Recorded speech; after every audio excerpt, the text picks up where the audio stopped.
어떤 시인이 카카오톡을 통해서 저에게 멋진 글 하나를 보냈습니다. 누가 줬는지 모르지만 식기인데 내일이 있다고 하는 것이 얼마나 행복한지 모르겠다. 그런 얘기거든요.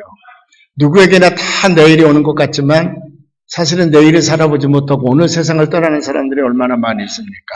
오늘 누구나 다 오늘을 맞이하는 것 같아도 어제 살았던 사람 가운데에 오늘을 살고 싶어서 그렇게도 소원했던 사람들이 오늘을 살지 못하고 어제 세상을 떠난 사람들이 얼마나 많이 있어요. 이제 그런 걸 마음에 두고 이 시를 지은 것 같은데 그 한 소절만 제가 인용을 하면 이런 말이 있습니다. 이 순간도 살아있음이 행복하다. 지나고 나면 늘 허전함으로 남는 것도 살아가는 이유가 된다. 피로를 풀기 위하여 잠드는 순간에도 내일이 있다는 것이 가슴 뭉클한 희망이 된다. 내일이 있다는 것은.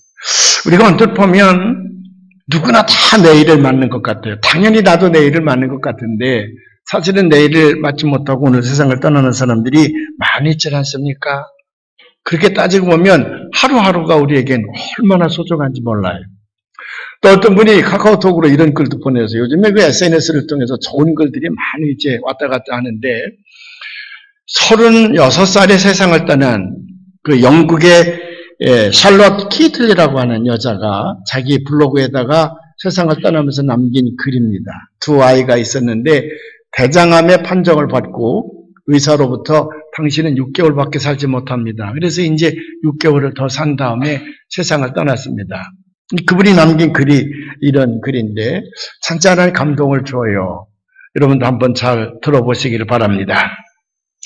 살고 싶은 나날이 저리 많은데 저한테는 허락하지 않네요. 내 아이들 커가는 모습도 보고 싶고 남편에게 못된 마누라도 되면서 늙어보고 싶은데 그럴 시간을 안 주네요. 죽음을 앞두니 그렇더라고요. 매일 아침 아이들에게 일어나라고 서두르라고 이 닦으라고 소리소리 지르는 나날이 행복이었더군요. 살고 싶어서 해보라는 온갖 치료 다 받아봤어요. 기본적 의학요법은 물론 기름에 절인 치즈도 먹어보고 쓰디쓴 즙도 마셔봤습니다. 침도 맞았지요. 그런데 아니더라고요. 귀한 시간 낭비하는 생각이 들었어요. 장례식 문제를 미리 처리해 놓고 나니 내일 아침 일어나 내 아이들을 껴안아주고 뽀뽀해 줄 수 있다는 것이 새삼 정말 감사하게 느껴졌어요. 얼마 후 나는 그의 곁에서 잠을 깨는 기쁨을 잃게 될 것이고 그이는 무심코 커피잔 2개를 꺼냈다가 커피는 한 잔만 타도 된다는 사실에 슬퍼하겠지요. 아마 이 여자는 자기 남편이 절대로 재혼은 안 할 것이라고 착각하는 모양이에요. 글쎄 그렇게 알고 죽는 게 좋긴 하겠지요. 금방 내 딴 여자 데리고 또 알콩달콩 살아가는 걸 보면 또 마음이 아플 수도 있지. 그러니까 가능하면 재혼하더라도 커피는 따로따로 마시기를 바랍니다. 딸아이 머리도 따줘야 하는데 아들 녀석 잃어버린 레고의 어느 조각이 어디에 굴러 들어가는지는 나만 아는데 앞으로 누가 찾아줄까요? 6개월 시한부 판정을 받고 22개월을 살았습니다. 그렇게 1년 보너스를 얻은 덕에 아들 초등학교 입학 전날 학교에 데려다주는 기쁨을 품고 갈 수 있게 됐습니다. 녀석의 첫 번째 흔들거리던 이빨이 빠져 그 기념으로 자전거를 사주러 갔을 때는 정말 행복했어요. 저도 이거 그때 자전거 사줄 걸 그냥 기회를 놓치고 말았습니다. 보너스 1년 덕에 30대 중반이 아니라 30대 후반까지 살고 가네요. 복부 비만이요? 늘어나는 허리둘레 그거 한번 가져봤으면 좋겠습니다. 휘어지는 머리카락이요? 그거 한번 뽑아봤으면 좋겠습니다. 그만큼 살아남는다는 얘기잖아요. 저는 한번 늙어보고 싶어요. 부디 삶을 즐기며 사세요. 두 손으로 삶을 꽉 붙으세요. 여러분이 부럽습니다. 사실 우리 건강한 우리는 하루하루 살아갈 때에 당연히 그 하루를 지내고 그 다음 하루를 또 맞이하고 그래서 나는 오래 살 것 같은 그런 착각 가운데에 빠져 있기 때문에 오늘 내가 산다는 게 또 하루를 살아간다는 게 그렇게 감격스럽거나 또 감사한 마음이 들지 않을 때가 얼마나 많이 있는지 모릅니다. 그러나 아까 말씀드린 것처럼 오늘을 살아보고 싶어서 그렇게 소원했던 사람이 오늘을 살지 못하고 어제 세상을 떠난 사람들, 그분들이 생각할 때 오늘은 얼마나 소중한 것이겠습니까? 우리가 다 오늘 여기 살고 있습니다. 그러나 내일 확실히 우리가 살 것이라고 하는 것을 장담할 수 있는 사람은 아무도 없습니다. 오늘 내가 어떻게 될지 누가 압니까? 하루하루가 그냥 당연히 내게 오는 것이 아니라 그 하루하루가 내게는 소중한 축복의 선물로 다가온다는 것을 우리는 깨달아야 됩니다. 그걸 깨닫고 살아갈 때에 내게 주어진 인생을 나는 값지게 살아갈 수가 있다는 거지요. 그래서 성경은요, 전체적으로 우리에게 뭘 가르치냐면 너희가 하루하루를 계수하며 세면서 살아가거라 그 말이에요. 하나님께서 그래서 창세기에 보면 천지를 창조하실 때에 무조건 다 그냥 아무렇게나 창조하신 것이 아니라 하루를 시간의 삶의 단위로 두고 세상을 창조하셨습니다. 그래서 시간의 마디를 하루로 두셨습니다. 그래서 천지를 창조하실 때 저녁이 되고 아침이 되니 첫째 날이더라. There was an evening and there was a morning, the first day. The first day. 이게 얼마나 우리에게 귀한 교훈을 가져다 주는지 몰라요. 하루를 단으로 우리를 살게 했다. 그냥 하나님께서 그냥 쭉 만들어 갔을지요, 뭐. 그럼 우리가 끊어서 우리 마음대로 그걸 해라 하시는데, 하나님은 시간의 마디를 정확하게 저녁이 되고 아침이 되니. 근데 왜 아침부터 저녁, 우리나라 사람들은 그렇게 시간을 정하는데 왜 성경은 저녁이 되고 아침이 되니 그랬을까요? 여기에 신학적인 의미가 많이 있습니다. 그 중에 하나가 뭐냐면, 저녁이 됐을 때에 그냥 넘어가지 말아라. 그날 하루 산 거에 대해서 한번 되돌아보고, 받은 은혜에 대해서는 감사를 하고 잘못 산 거에 대해서는 회개를 하고 그 다음날 주어질 사나라 축복을 보다 값지게 살아갈 수 있는 그런 마음의 다짐을 하라는 거거든. 그래서 언제든지 저녁으로부터 아침으로 가는 겁니다. 저녁이 되고 아침이 되니 첫째 날이었더라, 둘째 날이었더라, 셋째 날이었더라. 하루를 넘길 때마다 그 시간의 마디 속에서 우리 자신을 되돌아봐야 됩니다. 그 사람의 인생을 성공적으로 살아가는 겁니다. 근데 많은 사람들이 그 하루를 허송세월로 아무런 의미로 두지 않은 채 그냥 살아가는 사람들이 참 많아요. 제가 공군에 있을 때 데리고 상사 한 사람이 저보다 나이가 많은데 이 사람은 노름을 얼마나 즐기는지 몰라요. 술 먹고 노름하는 게 인생의 낙이야. 그래 잠을 들고 야 이 상사. 어떻게 밤낮 노름이나 하냐. 마누라하고 애새끼들 누가 기르고 왜 노름하냐 했더니 제가 실장일 때인데 실장님 제가 시간을 죽이기 위해서 그런 거 하는 거 아닙니까? 시간을 죽여. 시간을 죽여. 가까운 시간을 죽이며 살아? 우리가 흔히 그런 말 많이 하잖아요. 그 인생이 얼마나 불쌍합니까? 가까운 시간을 죽이며 살다니 그걸 살려내고 살아도 부족한 것인데 말이죠. 그래서 성경은 우리에게 하루하루 그 날을 계수하면서 살라고 하는 거거든요. 그렇지 않을 때에 결산의 때가 오게 되면 돌이킬 수 없는 후회를 하게 된다는 거예요. 오늘 무화과 나무의 비유를 우리가 봉독을 했습니다만 이건 예수를 믿는 사람도 이 비유를 참 좋아하고 예수를 믿지 않는 사람들도 이 비유를 굉장히 좋아해요. 오늘 무화과 나무의 비유의 내용은 어떻습니까? 포도원을 가지고 있는 어떤 땅 주인이 그 포도원에다가 무화과 나무를 심었습니다. 그리고 열매를 얻기 위하여 3년 동안을 기다렸으나 열매를 맺지 않습니다. 주인이 화가 났어요. 그래서 포도원을 갖고 있는 그 포도원지기를 불러서 이 나무를 찍어버리라. 내가 3년 동안이나 열매를 구했으나 얻지 못했으니 이 나무를 찍어버리라. 땅만 버리게 하겠느냐.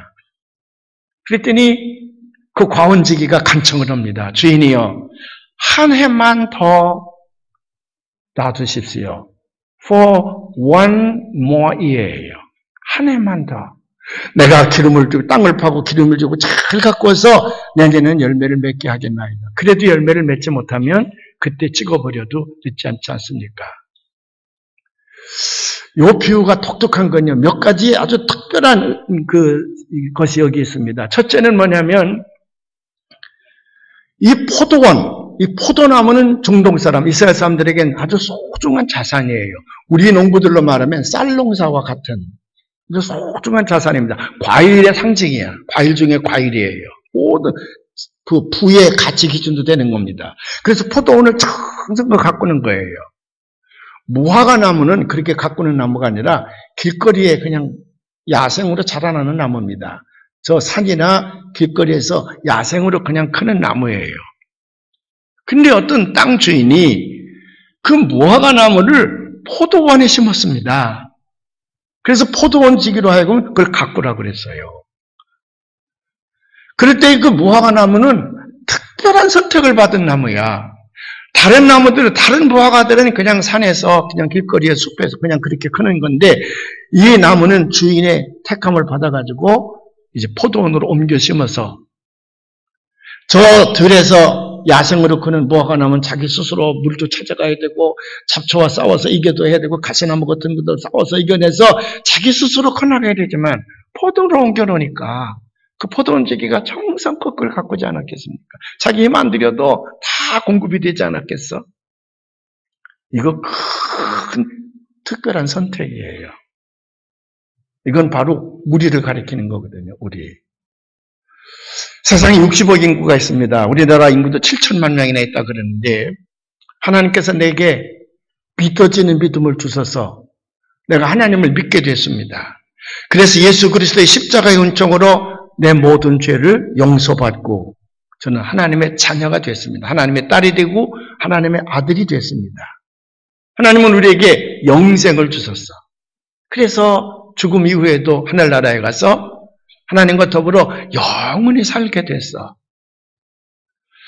이 택함 받아서 구원받은 이 축복, 이 세상에서 이거보다 더 큰 축복은 없습니다. 내가 잘났거나 내 가문이 좋거나 내가 학벌이 좋거나 내가 능력이 있거나 아니면 내가 권세가 있거나 그래서 내가 택함 받은 거 아니에요. 하나님께서 일방적으로 나를 택해 주신 겁니다. 내가 믿었다고요? 내가 노력해서 교회 왔다고요? 맞아요. 여러분이 스스로 결정해서 온 것 같지만은 그러나 성경에서 가만히 보면 그렇게 하도록 이끄신 이는 성령님이야. 그러니까 성령님이 내게 믿어지는 믿음을 주셨기 때문에 내가 예수님을 믿은 거고 하나님을 믿는 거고 성령님이 나를 교회 와서 하나님 앞에 예배 드리도록 인도했기 때문에 내가 그렇게 되는 거예요. 이건 순전히 하나님의 은총이야. 이게 얼마나 감사한지 몰라요. 이 은혜에 감사하시는 여러분들이 되시기를 주님의 이름으로 축원을 합니다. 네, 축원을 합니다. 그런데 두 번째로 우리가 생각할 것은 뭐냐 그러면 왜 포도원의 땅 주인은 이 무화과 나무를 포도원에다 심었을까요? 땅 주인의 기대가 있었기 때문에 그렇습니다. 그 기대가 뭔가요? 맛있는 무화과 열매를 먹고 싶었습니다. 그 나무가 당연히 그렇게 가꾸면 맛있는 무화과 열매를 맺어줄 줄 알았어. 기대감이야. 택하신 분의 기대감이에요. 근데 이 무화과 나무는 3년 동안 아무런 열매를 맺지 않았습니다. 물론 심은 지 3년, 묘목을 심은 지 3년을 기다렸다고 해석도 되지만 또 하나는 무화과 나무 묘목을 옮겨놓으면 3년이 지나야, 아니 나무를 또 다른 데다 옮겨놓으면 3년이 지나야 몸살을 하고 거기 적응하는 기간이 있기 때문에 3년이 지나야 열매를 맺는답니다. 근데 그 3년 지나서 첫 열매를 맺으면 그건 그냥 따서 버리지 그 종자를 좀 더 실하게 하기 위해서 그건 먹지 않는데요. 몇 년 동안 그 다음에 여는 것도 또 버리고 그 다음에 세 번째 해 여는 것 그것부터 이제 수확으로 여긴다는 건데 여기 무화과 나무를 옮겼을 때 3년을 기다렸다고 하는 말은 3년을 기다렸을 수도 있고 아니면 그 중동 지역의 그 과수원의 그런 상황을 보면 적어도 6년은 기다렸을 거라는 거거든. 3년 더 기다렸는데 열매를 맺지 못합니다. 그래서 주인이 화가 나서 내가 3년을 열매를 구해서는 얻지 못했으니 찍어버리라. 어찌 땅만 버리겠느냐. 그 꾸짖음이 오는 거거든요. 하나님께서 우리를 택하셨습니다. 예수 믿게 했습니다. 많은 은총과 축복을 우리에게 주셨습니다. 우리가 죄의 사함을 받고 그 다음에 하나님의 자녀가 돼서 영생함을 가지고 천국에 이르러서 주님과 더불어 영생할 수 있는 특권만 우리에게 주신 것이 아니라 택함받은 자에게 주시는 놀라운 축복들이 너무 많아요. 근데 왜 하나님은 나를 택하셔서 또는 여러분을 택하셔서 이렇게 많은 은총을 주셨을까요? 하나님이 기대하는 바가 있기 때문에 그렇습니다. 우리를 택하신 이유는 하나님이 기대하심이 있어서 그렇습니다. 그 기대하심이 뭐예요? 그걸 우리는 사명이라 그럽니다. 우리에게 하나님께서 택하여 사명을 주신 거예요. 미션을 주신 겁니다. 그러면 그 사명이 뭐냐? 사람마다 다 달라요. 근데 전체적인 것으로 보면 하나님의 뜻을, 나를 택하신 하나님의 뜻이 있습니다. 그 뜻을 이루어가는 거야. 그 하나님의 뜻을 이루어가는 거를 성경적 언어로 뭐라고 얘기하냐면 하나님 나라를 건설하는 거예요. 이 땅에다가 우리가 하나님의 뜻을 받들어서 하나님 나라를 건설하는 겁니다. 그 하나님 나라를 건설하는데 내가 맡은 분야가 있어. 내가 맡은 분야. 그 60억 인구가 다 다르다는 거예요. 우리 지문이 다르듯이 우리에게 주신 사명은 다 다르다는 거예요. 어떤 사람은 섬김의 은사로, 어떤 사람은 사랑의 은사로, 어떤 사람은 다 달리 주어서 하나님 나라를 건설하는 겁니다.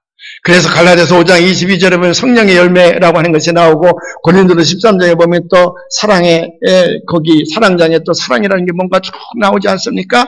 이제 그런 모든 은사들 가운데 하나님께서 우리에게 사명을 주셔서 하나님 나라를 건설하는 거예요. 그 하나님 나라, 그 원형이 교회입니다. 교회. 이 교회가 믿음의 공동체로서 하나님 나라의 원형이에요. 그래서 우리 믿는 자들은 교회, 믿음의 공동체를 잘 이루고 거기서만 끝나는 것이 아니라 그것이 어디로 옮겨지냐면 가정으로 옮겨지는 겁니다. 그래서 교회 공동체의 그 모형이 가정에서 또 나타나야 됩니다. 그리고 가정에서만 머무냐? 그렇지 않아요. 우리의 일터에도 가는 겁니다. 우리가 가는 곳마다 뭐가 세워져? 하나님 나라가 세워지는 거예요. 믿음의 공동체가 세워지는 거예요. 그 안에 내가 맡은 사명이 있습니다. 그것을 열매로 하나님 앞에 드려야 되거든요. 그래서 하나님께서 우리에게 많은 축복을 주셨는데 우리는 그 뜻을 깨닫고 살지를 않아. 그래서 킬케고르라는 사람은 22살 때에 그 유명한 덴마크의 철학자 아닙니까? 22살 때에 그는 어떤 글을 남겼냐 그러면 온 천하가 무너져도 내가 붙들고 놓칠 수 없는 이것을 발견해야만 한다. 이것을 위하여 살고 이것을 위하여 죽을 수 있는 사명, 그 사명이다. 사명을 발견하게 되면 온 천하를 다 버리고라도 그거 하나만 위해서 살기도 하고 죽을 수도 있다 그 말이죠. 그 사람은 이 땅에서 가장 행복한 삶을 살아가는 사람입니다. 내가 뭐 얼마나 오랫동안 살았느냐, 삶의 길이가 문제가 아니야. 하나님이 내게 주신 사명이 무엇인지를 깨닫고 그것을 내가 이루었느냐 안 이루었느냐가 중요한 거죠. 사명이에요.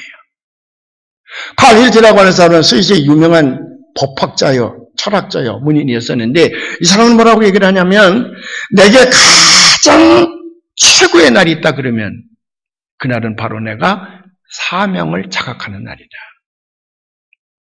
뭔 말이겠습니까? 제가 가끔 여러분에게 자주 인용하는 말인데 리빙스턴은 말하기를 사명을 가지고 사는 자는 그 사명을 다 이룰 때까지 하나님께서 그 생명을 거두어 가시지 않는다는 거예요. 이거 굉장히 중요해요. 그래서 교회에서는 교우들에게 사명자의 삶을 살아야 된다. 사명자의 삶을 살면 어떤 인생의 풍랑이 나를 뒤집어 놓으려고 해도 하나님께서 끝까지 그 사명을 완수할 때까지 지켜주신다고 말이죠. 옛날에 허준이라는 드라마가 있지 않았습니까? 그 허준이라더니 그 장기 드라마들 보면 1회나 2회나 3회 때에 뒤집니까? 아니야. 허준 드라마 100매 때까지 끝까지 가는 거예요. 그 사명자가 자기에게 주어진 사명을 완수할 때까지는 죽지 않는 거예요. 하나님께서 어떤 환경 가운데서라도 그 주인공을 붙들어주는 겁니다. 보호하는 겁니다. 그러니까 사명자는 역사의 주인공으로 살아가는 거예요. 우리 교회에서 자라는 아이들이 장착가서 역사를 한다랗게 만들어가는 역사의 주역들이 되게 해주시옵소서. 내가 여러분들과 더불어 그렇게 기도하라고 또 기도하자고 외치는 까닭이 거기 있습니다. 그전에도 제가 한번 말씀드렸나요? 제 친구 하나가 로스앤젤레스 목회를 하는데 갑자기 한국 어느 기도원에서 기도 부흥회를, 여름 산상 수흥회를 인도해달라 그래서 이제 급히 나왔답니다. 올라서 산에서 이제 한 100여 명 모인 곳에서 열심히 부흥회 인도하고 목요일날 저녁에 나가려고 그러는데 웬 남자가 손을 잡더래요. 저 좀 도와달라고. 그 웬일입니까? 그랬더니 들것에다가 사람이 누워있는데 담요가 덮여져 있더래요. 제가 아는데 좀 기도해 주세요. 그 누굽니까? 그랬더니 남정님입니다. 그러더래. 남정님. 권선달 장로님 그때 청년 때 대학 다닐 때 말이에요. 남정님 문희 윤정이가 우상이었잖아. 그죠? 그 사람이랑 한번 살아봤으면 아마 꿈에도 소원했을 겁니다. 요즘에 유나 이런 건 아무것도 아니야. 그때 남정님은 아주 세기의 미인이에요. 근데 제 또래니까 우리 또래가 다 그랬거든요. 그러니까 보니까 암에 걸려 죽어가는데 바짝 말랐는데 그 몰골이 그렇게 흉측할 수가 없더래요. 너무 놀랬다는 거야. 그래서 기도하려고 기도합시다. 자기가 남정님을 기도한다는 게 얼마나 또 영광스러운 일이야. 기도합시다 그랬더니 그 남정님 손을 잡고 목사님 제가 해야 될 3가지 사명이 아직도 남아 있습니다. 그걸 이루고 하나님 나라에 가고 싶은데 그 사명 꼭 이루고 가게 기도해 주세요. 그러더래요. 그래서 언뜻 이 목사님이 그래 사명자는 하나님께서 그 목숨을 붙들어 주신다. 그래서 유라굴레 광풍 속에서도 사도 바울을 하나님께 지키시지 않았는가.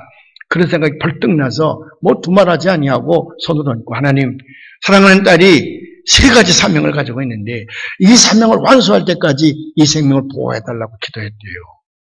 그리고 이제 미국으로 갔는데 한 6개월쯤 지난 다음에 웬 남자가 전화를 했더래. 그 전화해서 아무개입니다 그랬더니 저 혹시 기억하실지 모르지만 제가 남정님 남편입니다 그러더래요. 아 그렇지. 그래 남정님 씨 어떻게 됐어요? 그랬더니 지금 신앙간증하고 다닙니다. 신앙간증. 그래 일부러 자기가 그분 모셔다 신앙간증을 했다는 거예요. 들었다는 거예요. 근데 그 신앙간증을 하면서 하나님께서 내게 생명을 연장시켜 주셔서 내가 꼭 이루고자 하는 3가지 사명 그거 다 이루게 하신다고 그렇게 좋아하며 간증을 하더래요. 아름다운 미모가 다시 회복되어져서. 그래서 그거 다 이룬 다음에 그 다음에 그는 평안히 하나님을 갔다는 겁니다. 사명자로 살아가셨어요. 절대로 시간을 죽이는 삶을 살면 안 된다고 말이에요. 시간을 죽이는 삶을 살면 안 돼요.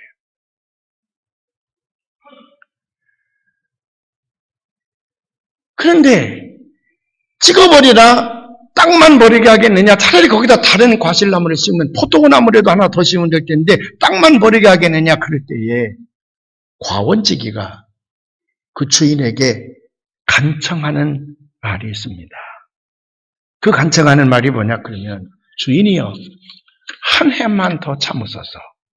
한 해만 그대로 두소서. For one more year. 한 해만 더 하소서. 내가 잘 가꾸겠나이다. 내가 두릅하고 거름을 주어서 더 잘 가꾸겠으니 그래도 내년에 열매를 맺지 아니하면 그때 찍어버리소서. 아주 간절히 간청을 하는 거예요.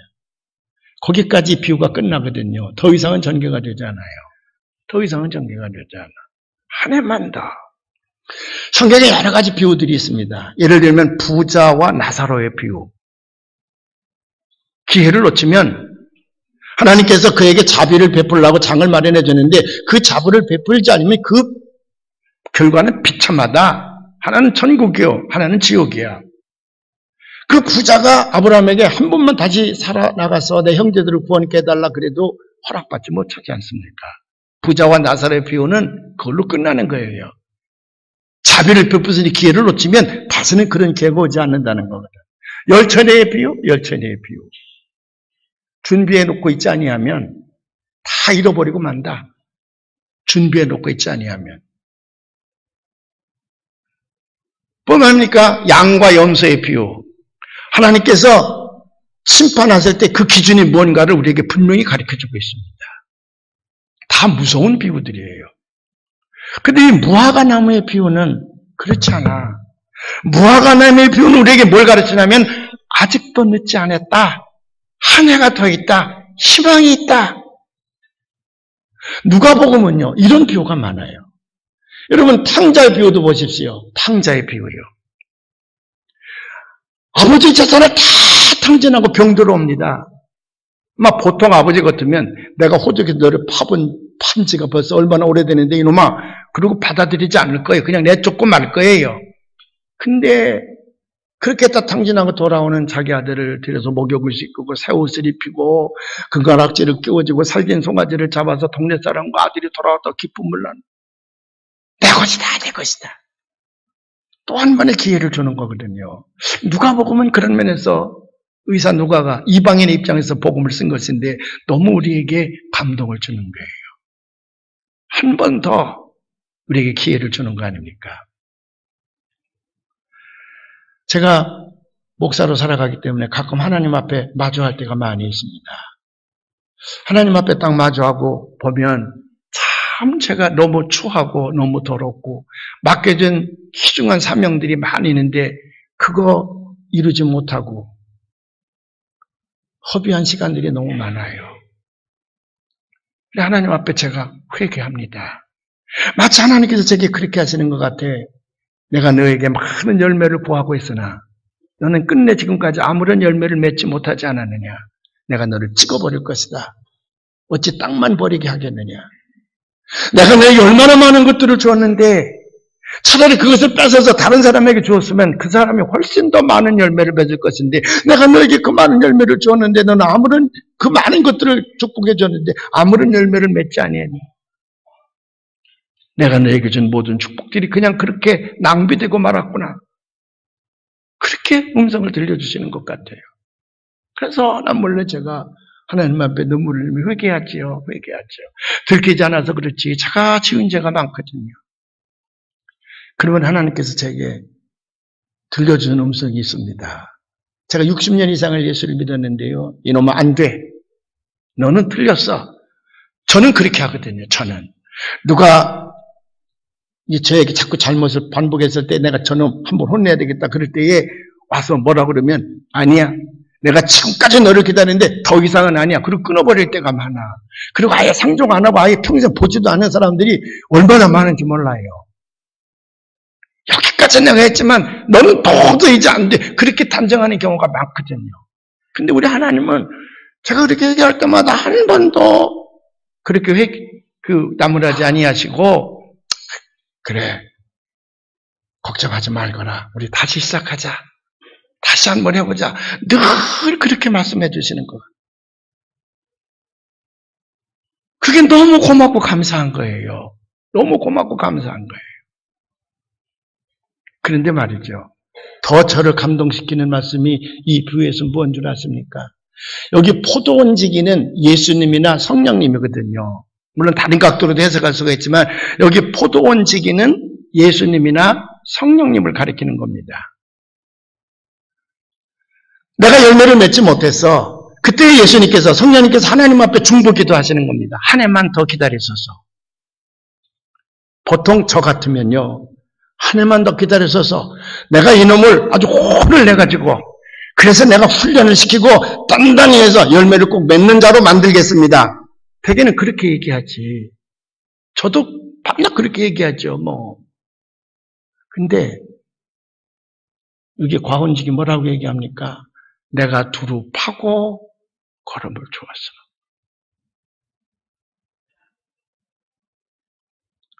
이놈을 내가 단단히 버릇을 고쳐서 다시는 하나님 앞에 그런 짓 못하게 하겠습니다. 그리고 엉뚱하게 희생을 낭비하며 사는 일 없도록 내가 단단히 훈련시키겠습니다. 그렇게 얘기하셔야 되는데 우리 주님께서 그렇게 얘기하지 아니하시고 내가 두루 파고 걸음을 주어서 꼭 열매를 맺게 하겠나이다. 저는요, 이 음성이 제게 들려올 때마다 몸둘 바를 모르겠어. 우리 하나님의 자비의 손길이, 우리 예수님의 자비의 손길이 나에게 이렇게까지 하시는구나.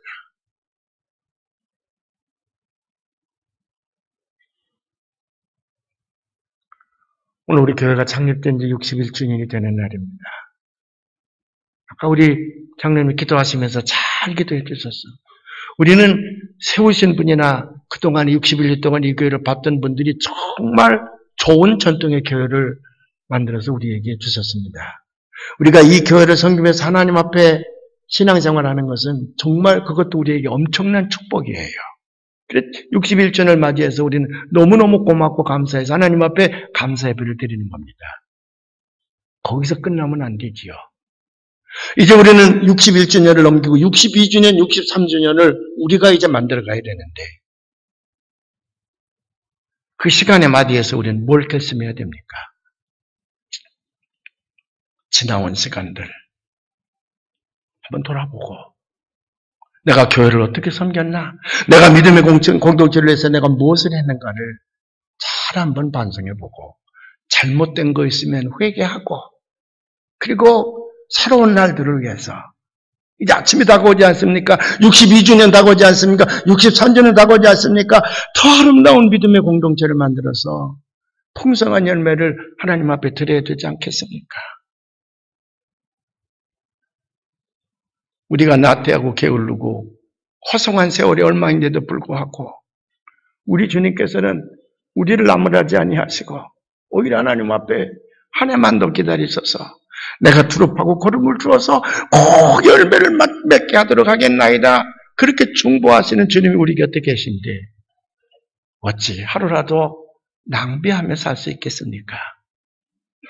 그런 결심이 오늘 여러분들에게 있기를 주님의 이름으로 축원을 합니다.